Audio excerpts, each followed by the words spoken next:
Hello everyone. Welcome to our Telugu data hub channel. So, ఈరోజు వీడియోలో మనం ఏం కాన్సెప్ట్ డిస్కస్ చేయబోతున్నామంటే క్యారెక్టర్డ్ ఫంక్షన్. సో, ఈ క్యారెక్టర్డ్ ఫంక్షన్ అంటే ఏంటి? అండ్ ఇది ఎలా యూజ్ చేస్తాం? ఇవన్నీ మనం ఈ వీడియో ఫుల్ ఫ్లెడ్జ్డ్‌గా డిస్కస్ చేద్దామండి. అండ్ ఆల్సో రేపు మనం ఒక వీడియో అయితే వస్తుంది. ఆ వీడియోలో టోటల్‌గా మనం 4 ఫంక్షన్స్ అయితే ఎక్స్‌ప్లెయిన్ చేసుకోబోతున్నాం. ఆ 4 ఫంక్షన్స్ ఏంటంటే filters, all selected and all expect. ఇలా మనం 4 ఫంక్షన్స్ అయితే రేపొచ్చే వీడియోలో ఎక్స్‌ప్లెయిన్ చేయబోతున్నాం. మీకు ఆ వీడియో అర్థం కావాలంటే మీకు క్యాల్కులేట్ ఫంక్షన్ మీద అట్‌లీస్ట్ బేసిక్ ఐడియా అనేది ఉండాలనమాట. సో, అందుకే నేను ముందుగా ఈ క్యాల్కులేట్ ఫంక్షన్ మీద వీడియో చేస్తున్నాను. సో దట్ మీకు కొంచెం రేపొచ్చే వీడియో మీద బెటర్ ఐడియా వస్తుందని. ఓకే. సో, అండ్ ఆల్సో ఈ క్యాల్కులేట్ ఫంక్షన్ అనేది మనకి చాలా చాలా చాలా ఇంపార్టెంట్ అండి. ఎందుకు ఇంపార్టెంట్ అంటే మనం రియల్ టైమ్‌లో చాలా వరకు డాక్స్ ఎక్స్‌ప్రెషన్స్ అనేవి ఈ ఫంక్షన్ యూజ్ చేసి క్రియేట్ చేస్తామనమాట. ఓకే.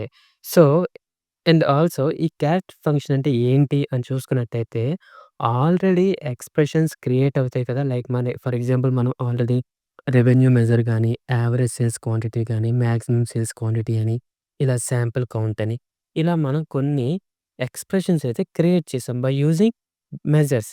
ఇప్పుడు ఏం జరుగుతుందంటే, ఈ కాలిక్యులేటర్ ఫంక్షన్ యూజ్ చేయడం వల్ల ఆల్రెడీ ఎగ్జిస్ట్ అయిన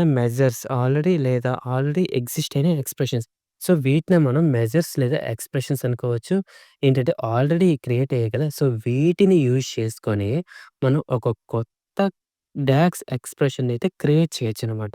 సో, అటువంటి టైంలో అటువంటి రిక్వైర్మెంట్ ఉన్న టైంలో మనకి ఈ కాలిక్యులేట్ ఫంక్షన్ అనేది చాలా చాలా యూజ్ అవుతుంది. ఓకే. అండ్ ఆల్సో ఈ కాలిక్యులేటర్ ఫంక్షన్ ఇంకా దేనికి యూజ్ అవుతుందంటే, మల్టిపుల్ ఫిల్టర్స్‌ని అప్లై చేస్తూ ఒక సింగిల్ డాక్స్ ఎక్స్‌ప్రెషన్ అయితే క్రియేట్ చేసుకోవచ్చు. ఫర్ ఎగ్జాంపుల్ ఇక్కడ మనకి రెవెన్యూ మెజర్ ఉంది. ఈ రెవెన్యూ మెజర్ ఏంటి జస్ట్ నార్మల్‌గా ఏం చేస్తుంది? ఈ రెవెన్యూ మెజర్ ఏం చేస్తుందంటే, రో బై రో మనకి కాలిక్యులేట్ చేసి ఇయర్ అంటే 2019 యొక్క రెవెన్యూ, 2019, 2018, 2020 ఇలా మనకి సింగిల్ ఇయర్ రెవెన్యూ ఉంది కదా!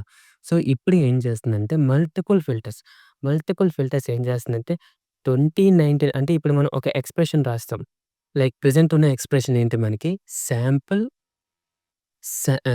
Sales quantity into sales price ఇలా ఉంది కదా! సో, ఇక్కడేంటి ఒక సింగిల్ ఎక్స్‌ప్రెషన్ ఉంది. ఈ ఎక్స్‌ప్రెషన్‌కి అడిషనల్‌గా 2019 - 2020 ఇలా మనం ఒక కొత్త ఫిల్టర్స్ యాడ్ చేస్తే ఏమవుతుందంటే, ఈ రెండిటి మధ్య ఉన్న డిఫరెన్స్‌ని బేస్ చేసుకొని మనకి రెవెన్యూ మెజర్ అయితే క్రియేట్ అవుతుందండి. ఓకే. సో, డోంట్ వరీ మనం ప్రాక్టికల్‌గా చూద్దాం. అండ్ ఆల్సో ఈ వీడియో బేసిక్ లెవెల్ వరకు మాత్రమే ఉంటుంది. మనం రానున్న క్లాస్‌లో ఈ కాన్సెప్ట్ మీదైతే ఫుల్ ఫెజ్డ్‌గా అయితే డిస్కస్ చేద్దాం. ఓకే. సో, ఇలా మనం మల్టిపుల్ ఫిల్టర్స్‌ని ఒక డాక్స్ ఎక్స్‌ప్రెషన్‌ని క్రియేట్ చేయడానికైతే యూజ్ అవుతుందండి. అండ్ ఆల్సో మనం డైనమిక్ ఎక్స్‌ప్రెషన్స్ అయితే క్రియేట్ చేయొచ్చు. అండ్ ఫిల్టర్ కాంటెక్స్ట్‌ని కూడా మోడిఫై చేయొచ్చు. And last but not least రో level security and also custom aggregations create చేయడానికి కూడా ఈ క్యాప్‌కట్ ఫంక్షన్ అనేది మనకి చాలా చాలా యూజ్ అవుతుందనమాట. సో, మనకి అంత డెప్త్ వరకు అవసరం లేదు. బట్ బేసిక్ లెవెల్ వరకు అంటే ఆల్రెడీ ఎగ్జిస్టింగ్ అయిన ఎక్స్‌ప్రెషన్ మీద కాల్క్ ఫంక్షన్ అనేది ఎలా యూజ్ చేయాలో అయితే మనం ఈ వీడియోలో డిస్కస్ చేద్దాం. ఓకే. సో, ఫర్ థాట్ మనం ఇప్పుడు ఏం చేద్దామంటే, ఆల్రెడీ మనం ప్రీవియస్‌గా రెవెన్యూ మెజర్ అయితే క్రియేట్ చేసాం కదా! ఈ రెవెన్యూ మెజర్‌కి మనం అడిషనల్‌గా ఏం చేద్దామంటే, లాస్ట్ ఇయర్ రెవెన్యూతో కంపేర్ చేసి ఒక టేబుల్ అయితే క్రియేట్ చేద్దామండి. ఓకే. సో, మీకు కొంచెం కన్‌ఫ్యూజింగ్‌గా ఉంది కదా! బట్ డోంట్ వరీ మనం ప్రాక్టికల్‌గా అయితే ఇప్పుడు చూద్దాం. Okay. So, first of all నేనైతే డేట్ టేబుల్ నుంచి అయితే డేట్‌నైతే తెచ్చుకున్నానండి. ఇది ప్రెజెంట్ రైట్ నౌ ఇది డేట్ హైరార్కీలో ఉంది. నాకు డేట్ హైరార్కీలా కాకుండా ఇయర్, మంత్ ఇదుందిరా. So, where is our functions? So, నాకు ఇయర్, మంత్ కావాలి. అండ్ ఆల్సో మనం రెవెన్యూ ఎక్స్‌ప్రెషన్ ఆల్రెడీ క్రియేట్ చేసాం కదా! Revenue measure. సో, ఈ రెవెన్యూ మెజర్‌ని కూడా ఈ ప్లేస్‌లో పెడుతున్నా. సో, ఇప్పుడేం జరుగుతుందంటే year by year, month by month మనకైతే రెవెన్యూ మెజర్ అయితే చూపిస్తుందండి. ఓకే. సో, దీన్ని కొంచెం మనం మోడిఫై చేద్దాం. So, revenue measure dollar and decimals వచ్చేసి 2 కింద పెట్టుకుందాం మనం. ఓకే. సో, ఇప్పుడేంటి మనకి మన డేటాని కొంచెం ఈజీగా చూడగలుగుతున్నాం కదా! సో, ఇప్పుడు మన రిక్వైర్మెంట్ ఏంటంటే, కాలిక్యులేటర్ ఫంక్షన్ యూజ్ చేసి ప్రీవియస్ అంటే లాస్ట్ ఇయర్ రెవెన్యూని అయితే కంపేర్ చేస్తూ మనకు కావాలండి. ఓకే. సో, దానికి మనం ఏం చేస్తామంటే ఒక ఫంక్షన్ అనేది క్రియేట్ చేయాలి. సో, అగైన్ నేనిప్పుడు మెజర్స్ టేబుల్‌ని అయితే సెలెక్ట్ చేసి దీనికి నేను పేరేమని ఇస్తానంటే రెవెన్యూ లాస్ట్ ఇయర్ అని చెప్పేసేసి ఇస్తానండి. So, new measure revenue last year. Revenue last year equals to calculate calculate calculate within braces first మనకి ఎక్స్‌ప్రెషన్ అడుగుతుంది. మనకు ఆల్రెడీ ఇక్కడ మెజర్స్ టేబుల్‌లో ఒక ఎక్స్‌ప్రెషన్ ఉంది కదా! Revenue measure. సో, మనం రెవెన్యూ మెజర్ ఎక్స్‌ప్రెషన్ అయితే ఇక్కడ పేస్ట్ చేస్తాం. ఓకే. సో, మెజర్స్ టేబుల్‌లో మెజర్స్ టేబుల్‌లో ఉన్న revenue measure. Okay. So, measures table ఉన్న రెవెన్యూ మెజర్, కామా అండ్ ఇప్పుడు మనం ఒక కొత్త ఫిల్టర్ ఏంటి మనం లాస్ట్ ఇయర్‌ని కంపేర్ చేసుకొనైతే మన రెవెన్యూ మెజర్‌నయితే తీసుకురావాలనుకుంటున్నాం. ఇప్పుడు దానికి మనకి ఒక ఫంక్షన్ ఉందండి. ఆ function is nothing but same period same period last year అని చెప్పేసైతే మనకొక ఫంక్షన్ ఉంది. సో, బట్ డోంట్ వర్రీ మనకి ఈ కాన్సెప్ట్ మొత్తం మనకి టైమ్ ఇంటెలిజెన్స్ కాన్సెప్ట్‌లో వస్తుందనమాట. సో, అప్పుడు మనకి ఇలా మనకి కొన్ని వేరియస్ ఆపరేషన్స్ ఉంటాయి. వేరియస్ ఫంక్షన్స్ అయితే సో, ఆ టైంలో మనం ఈ ఫంక్షన్స్ అనేవి ఇండివిడ్యువల్‌గా అయితే డిస్కస్ చేద్దాం. ఓకే. సో, ఇప్పుడేంటి same period last year and also date టేబుల్‌లో డేట్‌ని కంపేర్ చేసి అయితే మనం చేస్తాం కదా! డేట్. సో, డేట్ టేబుల్‌లో date and within braces close. So, చూడండి మనం ఒకసారైతే ఈ ఎక్స్‌ప్రెషన్ అయితే చెక్ చేద్దాం. కాలిక్యులేటర్ ఫంక్షన్ యూజ్ చేస్తున్నాం. మెజర్స్ టేబుల్‌లో ఉన్న రెవెన్యూ మెజర్ అనే ఎక్స్‌ప్రెషన్ యూజ్ చేసి, సేమ్ పీరియడ్ లాస్ట్ ఇయర్ అనే ఫంక్షన్ యూజ్ చేసి అయితే, మనం లాస్ట్ ఇయర్ ఉన్న revenue మెజర్‌నయితే తీసుకొస్తున్నామండి. Okay. So, now I am pressing on enter. ఇప్పుడేం జరుగుతుందో చూద్దాం. ఓకే. సో, ఇప్పుడేం జరిగింది మనకి రెవెన్యూ లాస్ట్ ఇయర్ అని చెప్పేసి ఒక కొత్త ఎక్స్‌ప్రెషన్ ఆర్ కొత్త మెథడ్ అయితే క్రియేట్ చేసాం. సో, ఇప్పుడు మనం ఆ రెవెన్యూ మెజర్‌ని ఇప్పుడేదైతే క్రియేట్ చేసామో రెవెన్యూ లాస్ట్‌ని అది ఇక్కడ మనం ప్లేస్ చేద్దాం. సో, చూడండి ఇక్కడ ఏం జరుగుతుంది?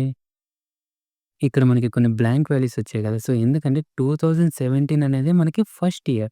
2016 అనే ఇయర్ లేదు కాబట్టి మనకిక్కడ బ్లాంక్ వాల్యూస్ వస్తున్నాయి. ఇప్పుడు మనం దీన్ని డిసెండింగ్ ఆర్డర్ చేస్తే సో, చూడండి మనకి డేటా ఎలా చూపిస్తుందో. సో, చూడండి 2020 మార్చ్‌లో మనకి ఇంత రెవెన్యూ వచ్చింది. 9,133 అని చెప్పేసి. బట్ ఇప్పుడు లాస్ట్ ఇయర్ ఎంత ఉందంటే 1840. సో, ఇప్పుడు దీన్ని బట్టి మనం ఏం చూడగలుగుతున్నామంటే, ఈజీగా లాస్ట్ ఇయర్‌కి, ప్రెజెంట్ వచ్చే రెవెన్యూకి కంపేర్ చేస్తూ మనం మన కంపెనీ యొక్క డీటెయిల్స్ కానీ, ఆర్ బిజినెస్ అనలిస్ట్ వాళ్ళ తాలూకా డేటాని అనాలిసిస్ ఈజీగా చేయొచ్చనమాట. సో, ఆ టైంలో మనకనేది ఈ కాలిక్యులేటర్ ఫంక్షన్ యూజ్ అవుతుంది. సో, ఇప్పుడేం చేసాం, ఆల్రెడీ ఎగ్జిస్టింగ్ ఉన్న ఎక్స్‌ప్రెషన్ మీదే కొత్తగా ఫిల్టర్స్‌ని అప్లై చేసైతే మనం ఒక న్యూ డాట్స్ ఎక్స్‌ప్రెషన్ అయితే క్రియేట్ చేసామండి. సో, దాని మీనింగే కాలిక్యులేట్ ఫంక్షన్. ఇప్పుడు మీకు ఒక కొంత వరకు అర్థమై ఉంటుంది గదా! సో, అండ్ ఆల్సో మనం ఇంకొక ఎగ్జాంపుల్‌ని గూడా బేస్ చేసుకొనైతే క్రియేట్ చేద్దామండి.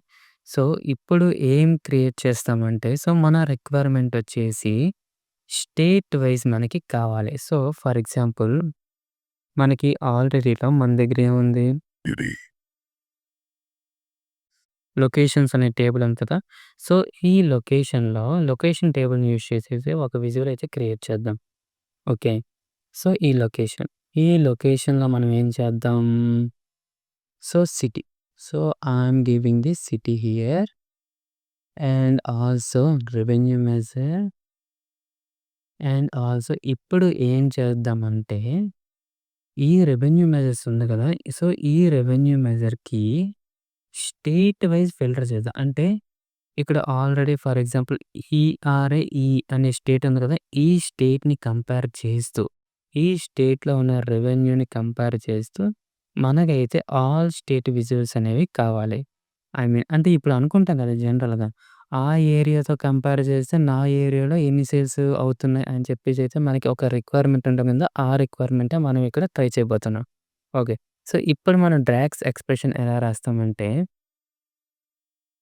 రెవెన్యూ ఫిల్టర్ బై స్టేట్ అనే నేమ్ ఇస్తామండి. ఫర్ ఎగ్జాంపుల్ నేనైతే మెజర్ టేబుల్‌ని సెలెక్ట్ చేసి new measure revenue filter by state అంటే మనం స్టేట్ వైస్ కదా ఫిల్టర్ చేస్తాం. Revenue filter by state equals to calculate function use చేస్తున్నాం. క్యాలిక్యులేట్. సో, ఇప్పుడు సో, ఈ ఎక్స్‌ప్రెషన్ ఉంది కదా! సో, చూడండి ఇక్కడ మనకి సజెషన్స్‌లోనే చూపిస్తుంది ఎక్స్‌ప్రెషన్. సో, ఈ ఎక్స్‌ప్రెషన్ యూజ్ చేసుకొని మనం ఇప్పుడు ఏ ఫిల్టర్ అప్లై చేస్తున్నామంటే లొకేషన్. ఈ లొకేషన్ టేబుల్‌లో ఉన్న సిటీ. ఏ సిటీ అంటే ఈఆర్ఏ అనే సిటీని యూజ్ చేసుకొనైతే మనం క్రియేట్ చేస్తున్నాం. సో, ఇప్పుడు మనం ఏం చేస్తామంటే comma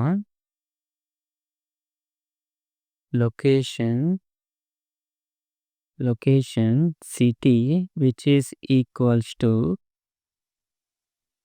this ERIE braces close. So, I am giving enter now, but let me tell you this context. Okay. So, ఇప్పుడు ఏం చేస్తుందంటే క్యాలిక్యులేట్ ఫంక్షన్ యూజ్ చేసి ఆల్రెడీ ఎగ్జిస్టింగ్ ఉన్న ఎక్స్‌ప్రెషన్‌ని యూజ్ చేసి దీనికి ఎక్స్‌ట్రాగా ఫిల్టర్‌ని అనేవి క్రియేట్ చేస్తాం. లైక్ లొకేషన్ సిటీ అంటే సిటీ అనే సిటీని బేస్ చేసుకొని అయితే మనకి రెవెన్యూ మెజర్ అయితే వస్తుందండి. ఓకే. సో, దీన్ని మనం విజువల్ అయితే చూద్దాం. సో, దట్ మనకి కొంచెం బెటర్ అండర్‌స్టాండింగ్ ఉంటుంది. ఓకే. సో, నేనైతే క్రియేట్ చేశాను. సో, ఇప్పుడు మనం revenue filter by state. Okay. So, revenue filter by state. So, చూడండి ఇప్పుడేం జరుగుతుందంటే మనకి ఆల్రెడీ అనే సిటీలో ఎంత వాల్యూస్ ఉన్నాయి మనకి? అనే సిటీలో మనకి 16,135 వాల్యూస్ ఉన్నాయి కదా! సో, ఇప్పుడేం చేస్తుందంటే ఈ సిటీని కంపేర్ చేసుకొని మనకి రిమైనింగ్ సిటీ యొక్క రెవెన్యూననేది చూపిస్తుందండి. ఓకే. సో, అనే సిటీతో కంపేర్ చేస్తే మనకిక్కడ రెవెన్యూ అనేది తక్కువొచ్చింది. ఇలా రెవెన్యూని అదర్ స్టేట్‌తో కంపేర్ చేస్తూ మనం డేటాని ఈజీగా అనాలిసిస్ చేయడానికైతే ఈ క్యాలిక్యులేటెడ్ ఫంక్షన్ అనేది చాలా చాలా సింపుల్‌గా మనకి యూజ్ అవుతుందండి. Okay. So, this is the main advantage of calculated function. And don't worry మీకు అర్థం కాకపోయినా మనకి రానున్న క్లాసెస్‌లో ఐ మీన్ రేపొచ్చే క్లాస్‌లో ఇంకొంచెం క్యాలిక్యులేటెడ్ ఫంక్షన్ అయితే బెటర్‌గా ఎక్స్‌ప్లెయిన్ చేసుకుంటాం. So, this is all about today. ఇంతకు మించి అయితే నేను ఎక్కువగా ఎక్స్‌ప్లెయిన్ చేస్తే మీకు కూడా కన్‌ఫ్యూజింగ్‌గా ఉంటుంది. So, for now I'm stopping here. So, రేపొచ్చే వీడియో అయితే తప్పకుండా మిస్ అవ్వద్దు. ఎందుకంటే ఇంతవరకు మీకు బేసిక్ ఐడియా వచ్చింది కదా! సో, రేపు మీకు కొంచెం అడిషనల్‌గా కొన్ని కాన్సెప్ట్ మీద ఇంకొంచెం ఎక్స్‌ట్రా నాలెడ్జ్ వస్తుందనమాట. ఈ క్యాలిక్యులేటర్ ఫంక్షన్ మీద. Okay. So, don't miss that video. And ఈ వీడియో మీకు ఇన్ఫర్మేటివ్ అనిపిస్తే లైక్ చేయండి, షేర్ చేయండి, అలానే సబ్స్క్రైబ్ చేయండి. అండ్ ఆల్సో మీరు ఈ ఛానెల్‌కి కొత్తగా విజిట్ చేస్తే సబ్స్క్రైబ్ చేసుకోండి. సో దట్ మీకు నెక్స్ట్ వచ్చే వీడియోస్ ఈజీగా నోటిఫై అవుతాయన్నమాట. Okay. So, that's all for today. Thank you. See you. Bye by.